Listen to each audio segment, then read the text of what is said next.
안녕하세요. 2021년 신춘문예 시 당선작 그 네 번째 시간으로 오늘은 경인일보로 당선한 황정현이라고 하는 분의 핑고라고 하는 시를 가지고 여러분들과 얘기를 좀 하고자 합니다. 우선 전제해서 말씀을 또 드리고 싶은 것은, 어떤 분들은 또 그런 말씀을 하십니다. 왜 중앙일간지부터 하지 않고 지방지도 이렇게 같이 섞어서 하냐, 이런 말씀을 하시는데, 저는 지방지든 아니면 중앙일간지든 관계없이 무작위로 이렇게 선택을 해서 방송으로 보여드린다는 것 좀 이해를 해주시고, 혹이라도 시인이 제가 따로 특별하게 선별을 해서 방송을 하는 건 아니냐, 이런 우려는 안 하셨으면 좋겠습니다. 제 서두에서도 말씀드렸다시피 무작위로 자료집을 갖고 있는데, 이 자료집에 의해서 그냥 선택 없이 여러분들께 말씀드린다는 점 다시 한번 말씀을 드립니다. 자, 제가 오늘 먼저 읽고 같이 좀 생각을 해보도록 하겠습니다. 핑고, 황정현. 극지예술록은 우아한 뿔을 가졌다. 거친 발굽으로 수만 년을 걸어왔다. 죽은 자식을 동토에 던지며 발길을 돌려야 했고, 비틀걸음으로 얼음산을 넘어야 했고, 살점을 떼어 어린 자식의 배를 불려야 했고, 불을 세워 침입자에 맞서야 했고, 온몸을 쏟아 무리를 지켰다. 죽어서도 흙으로 돌아가지 못했다. 치열한 싸움에서 늘 이기고 돌아오는 것은 아니었다. 당신은 무덤을 등에 지고 돌아왔다. 무덤은 살고 당신은 죽었다. 무덤 속에서 얼음이 자라고 있다. 얼음은 흙을 밀어올려 산이 될 것이다. 얼음의 계절이 오면 술록은 바늘잎 나무숲으로 순례를 한다. 하늘에서 내려다보면 당신의 길이 보인다.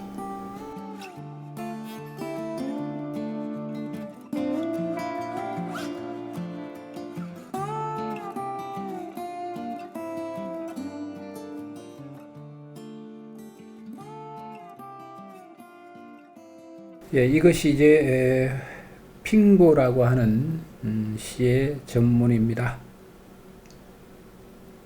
어떻게 보면 구조가 여타의 시들보다는 매우 단순한 나열 형식의 시입니다. 그와 함께 시의 구조, 심층적 구조 내지 외형적 어떤 의미,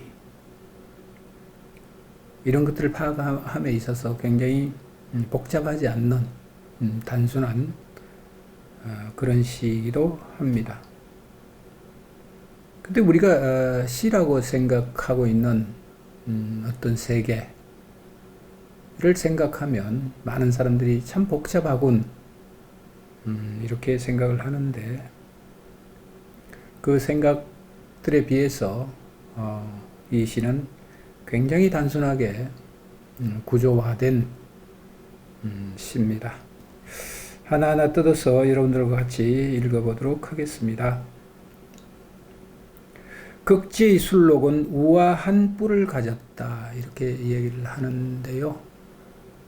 우린 사슴이라고 하면 굉장히 그 품격이 높은 뭐 우리가 친일로 우리가 이 얘기를 하고 있나요? 친일 뭐 느닷없이 친일 얘기해서 죄송하긴 합니다만은 우리 모윤숙이라고 하는 시인이 옛날에 있었습니다. 요즘 뭐 현대시에서 조금 많이 배척이 되거나 소외된 것 같고 이렇게 했습니다. 근데 모윤숙 시인의 사슴인가요? 사슴인가? 우리는 어릴 때 배웠습니다. 격이 높은 족속이죠. 사슴. 그 자수를 이렇게 여자분들이 이렇게 자수를 놓나요? 그 병풍에 자수를 이렇게 놓을 때도 그렇고 늘 우리가 동물을 자수 놓는 걸 보면 사슴이 빠지지 않습니다. 그 중에 여러 가지 동물이 있긴 하지만 그 중에 사슴을 빠뜨리지 않고 수를 놓는 것을 보면 우리 인간들에게는 사슴이라고 하는 그 대상이 굉장히 성스럽다고 하면 좀 못하나요? 좀 신선하고 고귀한 그런 동물로 이렇게 비춰지는 것 같습니다. 그래서 이 시인은 극지의 술록은 우아한 뿔을 가졌다 이렇게 얘기를 하는데 또 뿔은 우리가 시에서 상징하기를 관이라고 합니다. 관. 그가 가지고 있는 가치 또는 그 위험 뭐 이런 걸로 우리는 생각을 하기도 하고요. 또 인간에게는 모자가 거기에 대응이 되는 그런 도구이기도 합니다. 거친 발굽으로 수만 년을 걸어왔다라고 노래한다는 것은 역사겠죠. 살아온 역사입니다. 이때 이 거친 발굽이라고 하는 것 만만치 않았다. 삶의 정과정이 또는 역사적 정과정이 만만치 않다라고 하는 부분을 얘기하고요. 죽은 자식을 동토에 던지며 발길을 돌려야 했고 비틀걸음으로 얼음산을 넘어야 했고 이렇게 해서 나열 형식으로 이제 계속 진행되어 가는데요. 저는 이 시를 보면서 아마 나의 아버지, 아버지의 아버지, 그 아버지의 아버지가 지켜왔던 이 땅의 행위, 그 역사성 또 마찬가지로 우리의 아버지들도 이 땅에 자식을 묻기도 하고 또 부모님을 묻기도 하면서 견디면서 살아왔습니다. 저도 또한 그렇게 살아왔고 앞으로 살아갈 것이고요. 또 제 후대의 자식들이나 그이들이 또 저를 이 땅에 묻고 또 그들도 그 자식에 의해서 또 묻혀가지 않겠습니까? 비틀걸음으로 오름산을 넘어야 했고 라고 얘기를 하는 것은 시련과 고통과 고난이겠죠. 고난. 그런 것들을 겪으면서 살아왔다라고 하는 것을 말씀을 한 것 같습니다. 살찜을 떼어 어린 자식의 배를 불려야 했고 뿔을 세워 침입자에 맞서야 했고 이렇게 얘기를 하는데요. 자, 여기서 우리는 사슴이라고 하는 술록이라고 하는 사슴과 술록은 조금 다른 그 종류인가요? 어쨌거나 뭐 통칭을 해서 들여다보고 있으면 뭐 그렇게 별반 다른 동물이겠습니까?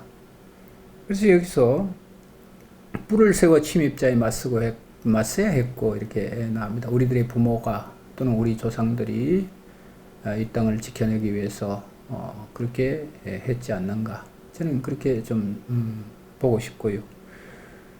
뿔을 세워 그 술록이 자기를 방어하고 자기의 동토를 지키기 위해서 할 수 있는 가장 그 무기는 자기 머리 위에 세운 뿔밖에 없습니다. 그만큼 순수하다고 하나요?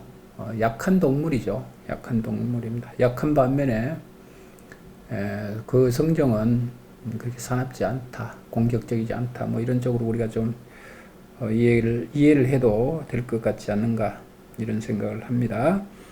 온몸을 쏟아 무리를 지켰다. 이렇게. 여러분들은 어떻습니까? 이 방송을 보고 계시는 구독자분들은 젊은 분들도 계시지만 또 연세가 지긋하신 분들도 계십니다. 아마 가족을 지키기 위해서 온몸을 쏟아서 그 가족을 지켰지 않겠습니까? 또는 더 넓은 의미로 들여다보면 이 땅을 지키기 위해서 우리의 조상들은 수많은 목숨을 바쳤고 또 수많은 피를 흘렸고 그렇게 해서 오늘 우리들이 이 땅 위에서 살고 있습니다. 그것은 내가 이 땅 위에서 사는 어떤 그 행복을 누리는 것처럼 내 자식들에게도 똑같은 행복을 물려줘야 한다는 일종의 의무도 우리들에게는 있습니다. 제게 있고요. 그래서 죽었어도 흙으로 돌아가지 못했다라고 얘기를 합니다. 안타까움이겠죠. 우리는 뭐 불교적으로 우리가 들여다본다면 이것은 집착이겠죠. 그렇지만 우리가 삶이라고 하는 영역으로 다시 세속적인 영역으로 이렇게 돌아오면 세상의 모든 부모들의 마음은 또는 그 사랑하는 사람들의 마음은 죽었어도 흙으로 돌아가지 못할 만큼 애착이 있습니다. 이 동토에 애착이 있고 자기 핏줄에 대한 애착이 있고 그렇습니다. 치열한 싸움에서 늘 이기고 돌아오는 것은 아니었다. 글쎄요, 저는 지금까지 제가 제 개인적인 삶을 이렇게 살면서 누구를 한번 이겨봤다라고 하는 생각을 가진 적이 없는 것 같습니다. 늘 구석에 처박히죠. 처박히고 왕따당하고 그렇습니다. 그럼에도 불구하고 오늘까지 이렇게 살아왔다는 것은 참으로 신기한 일이고 감사한 일입니다. 여러분들도 아마 그러시리라고 그렇게 보는데 여러분들은 늘 이기는 삶을 사셨나요? 때로는 지기도 하고 때로는 본의 아니게 또 이기면서 이렇게 살아오셨습니다. 그래서 이 술록도 마찬가지입니다. 늘 이기고 돌아오는 것은 아니었지만 목숨이 붙어 있는 한은 무리를 지키기 위해서 또는 그 땅을 지키기 위해서 노력을 하고 혈투를 하면서 그렇게 지켜왔습니다. 당신은 무덤을 등에 지고 돌아왔다. 무덤은 살고 당신은 죽었다라고 하는 이 얘기는 무덤이라고 하는 것은 방금 전에 제가 말씀드린 것처럼 죽은 이들의 집이겠죠. 형상화된 어떤 집입니다. 그 집의 역사는 조상이나 뭐 이런 거 아니겠습니까? 그 무덤들로 하여금 또 나도 역시 한 무덤을 만들고 이 세상을 떠나갈 테고요. 요즘 뭐 장례문화가 좀 많이 바뀌어서 이 무덤이라는 개념도 이제 많이 바뀌긴 했습니다만은 이 무덤이라고 하는 말은 등에 지고 있다라고 하는 것은 아마 조상, 역사성 이런 것들일 겁니다. 그 역사성은 살고 이 땅 위에 면면이 흘러가고 있는 이 극지입니다. 극지라고 하는 땅을 영속되게 하는 것은 나지만 또한 이 나로 하여금 지켜진 이 영토는 내가 사라지더라도 지속되는 극지입니다. 영토입니다. 그래서 무덤은 살고 당신은 죽었다.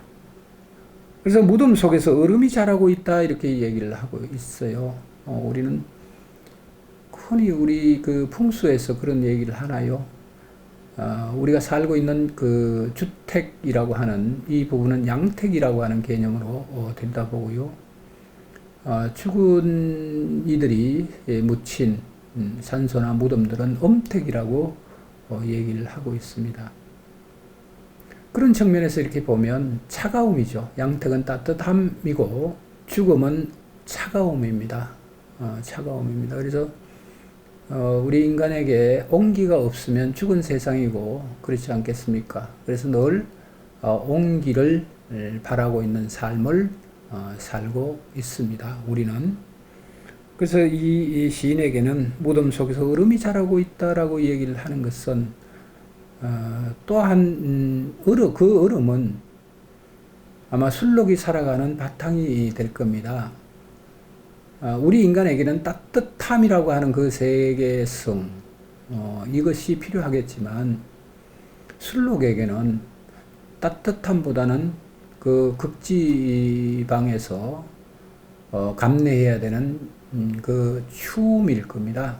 그 추움이 바탕이 된 삶을 영속하는 것, 이것이 이제 술록들이 사는 바탕일 텐데, 그래서 무덤 속에서 얼음이 자라고 있는 것은 그 술록이 영속적으로 살아갈 수 있는 계속성, 이런 것들이 부여되어 자라고 있다. 뭐 우리가 이렇게 좀 이해를 해도 될 것 같고요. 얼음은 흙을 밀어 올려 산이 될 것이다, 이렇게 얘기를 하고 있습니다. 괜찮네요. 표현이. 아마 이 전체, 제가 볼 때는 그렇습니다. 이 전체 시에서 꽤 괜찮은 표현을 꼽으라면 바로 이 행을 좀 꼽을 것 같은데, 얼음은 흙을 밀어 올려 산이 될 것이다 라고 하는 이 행을 저는 아주 마음에 들어 합니다. 이것은 얼음은 흙을 밀어 올린다 라고 하는 것은, 아까 우리가 얼음은 바탕이라고 얘기를 했는데요. 그 바탕을 풍요롭게 하는 것, 그 다음에 그것을 지속적으로 영위하게 하는 또 하나의 바탕은 흙이죠. 흙입니다. 그 흙을 밀어 올려서 술록들이 살게 하고, 그렇지 않겠습니까? 그래서 산이 될 것이다, 이렇게 얘기를 하고요. 얼음의 계절이 오면 술록은 바늘잎 나무숲으로 순례를 한다. 얼음의 계절이 오면 술록은 바늘잎 나무숲으로 순례를 한다, 이렇게 얘기를 하고 있습니다. 이 부분에 대해서는 아마 여러분들도 그렇고 저도 그렇습니다. 하루하루를 산다는 것, 우리는 특별하게 뭐 종교적 행사로 성지를 찾아가거나 아니면 종교적인 어떤 뜻을 세우기 위해서 순례를 하는 경우가 참 많습니다. 우리나라는 그런 풍습이 글쎄 있었나요? 근데 일본이나 인도 같은 경우는 지금도 있다고 그래요. 지금도. 특히 이제 인도 같은 경우는 그것이 하나의 사회 문화로 이렇게 정착이 되어서 순례객들이 굉장히 많습니다. 이 세상에서 일정한 시간을 버티고 자식을 키우고 그 의무를 다한 그 삶의 마무리는 성지를 찾아서 아니면 순례를 떠나서 인생이 무엇인가를 가름해보고 다시 한 번 더 가다듬어 보는 그런 길을 우리 순례라고 하는데요. 일본도 그런 게 있다고 그래요. 18세기까지만 하더라도 하이쿠라고 하는 시인들이 이런 어떤 세계성을 갖고 있었던 것 같습니다. 일본의 그 독특한 단가 형식의 그 시인데요. 그들의 삶의 목표는 순례입니다. 바람처럼 왔다가 바람처럼 떠나가는 삶의 한 여정을 그들은 몸소 실천하고 그것을 따라 사는 것, 이것이 가장 복된 삶이고 가치 있는 삶이다, 이렇게 생각을 해서 순례를 한다고 합니다. 그래서 얼음의 계절이 오면 술록은 바늘잎 나무숲으로 순례를 하는 그 과정입니다. 삶의 한 과정이죠. 생의 한 과정입니다. 그 과정에 그 술록들이 가지고 있는 순례의 길은 생존의 길과 더불어서 가치의 길을 또한 걸어갔지 않는가, 이런 의미에서 이 시인은 이렇게 얘기를 해놓은 것 같습니다. 그다음 하늘에서 내려다보면 당신의 길이 보인다 이렇게 얘기를 하고 있습니다. 그래서 하늘에서 내려다보면 길이 보이겠죠. 우리는 숲속에 있으면 어떤 그 사물들이 가려서 내가 어디에 있는가, 어떤 위치에 있는가를 잘 가늠해 볼 수 없습니다. 그래서 길을 잃을 때마다 우리는 높은 곳으로 이렇게 올라가서 내 현재 위치가 어딘가 또는 가야 될 방향이 어딘가 라고 하는 것을 정하듯이 이 시인도 이렇게 얘기를 해 놓은 것 같습니다. 조금 다른 얘기이긴 하지만 우리 그 1930년대 시인 중에서 이상이라고 하는 시인이 계신데 이분은 오감도라고 하는 시를 통해서 인간의 내면 세계, 인간이 지금 처하고 있는 그 내면 세계에 대한 어떤 심리적 기제 이런 것들을 아주 오감도에서 잘 표현했다라고 얘기를 해요. 그런 측면에서 이렇게 보면 오감도라고 하는 것은 까마귀가 하늘에서 내려다보고 있는 광경이죠. 그럼 하늘이라고 하는 그 높은 곳이라고 하는 곳에서 내려다보면 우리 인간의 삶이 또는 길이 좀 더 확연하게 보이지 않겠습니까? 오늘은 2021년 신춘문예 시 당선작 그 네 번째 시간으로 황정년 씨의 핑고라는 시를 가지고 여러분들과 만났습니다. 여러분 감사합니다. 다음 시간에 뵙도록 하겠습니다.